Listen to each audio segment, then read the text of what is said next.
In today's Sharp Saturday video, we're going to take a look at the knife which I am about to try as my new everyday carry knife. Talking about the tried and true Zero Tolerance 0350. That's what's coming up next here on Survival on Purpose.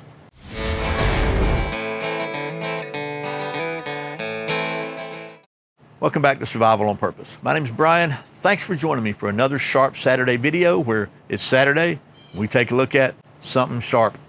And today, as I said, that something sharp is this Zero Tolerance Ken Onion design, 14-year-old design. This came out in 2009, made in the USA, the Zero Tolerance 0350. And as I said, I'm going to try this one out as my new everyday carry knife. I'm going to swap knives here and carry something different. This one seemed like a good choice. We'll talk about why I thought so in just a minute. But first, let's talk about the specs of this thing. It features a 3 1/4 inch blade of S30V steel with either a Cerakote or a DLC, Diamond-like carbon finish. The new version, the brand new ones have Cerakote, and the older stock might have this DL2 finish. I don't know which one this has got. It doesn't say. But it is a very smooth black finish. It also features textured black G10 handle scales, a really beefy solid frame with a frame lock design. They're calling this on their website a liner lock. I'm calling it a frame lock because these are just, in my opinion, these are just scales and this is the frame itself and it's beefy. The overall length of this thing open is 7.6 inches. The closed length is 4.6 inches and it weighs a beefy 6.3 ounces. Again, it's a flipper style assisted opening, speed safe assisted opening.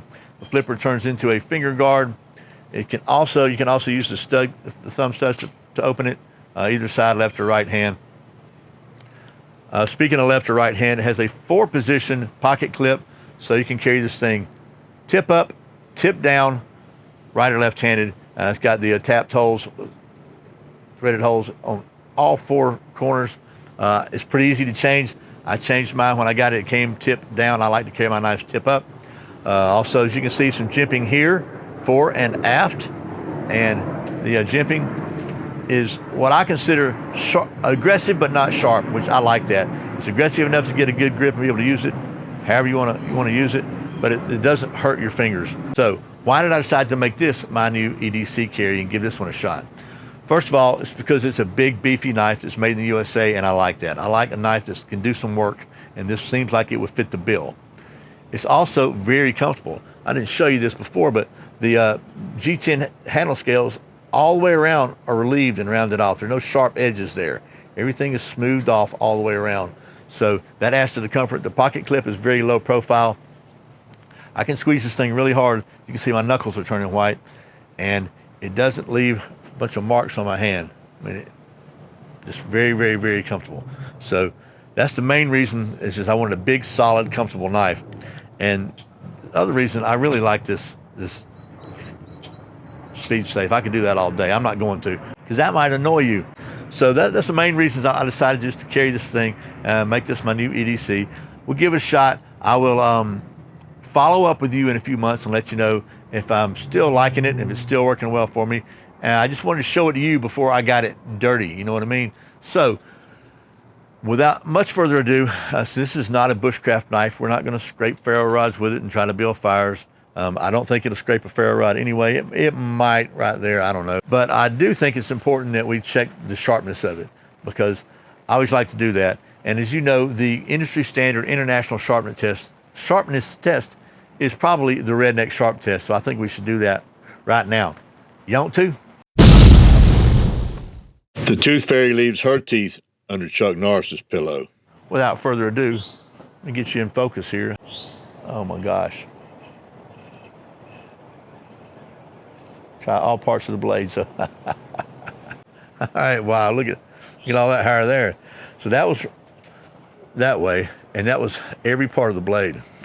We'll just for kicks, we'll balance it out. Do the other side.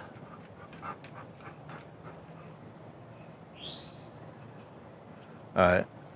I don't want to slice my arm off, but again, lots of hair there. So that was what I consider the worldwide industry standard sharpness test. However, a lot of people, they want to see the paper test. Now this paper's been out here in the highly humid air, soaking up some humidity for, I don't know, 30 minutes or so. So let's just see how well this thing cuts paper. Reasonably, oh my gosh.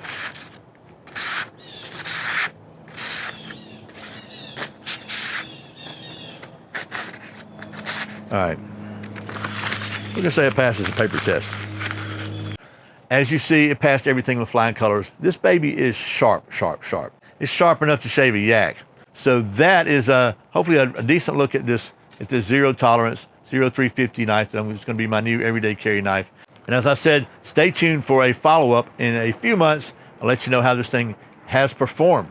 But until then, hopefully this has been a reasonably coherent and somewhat informative first look at my new zero tolerance 0350 knife. I hope it's been helpful. I really appreciate you watching Survival on Purpose. Remember, survival is not an accident, so be prepared. I'll see you next time.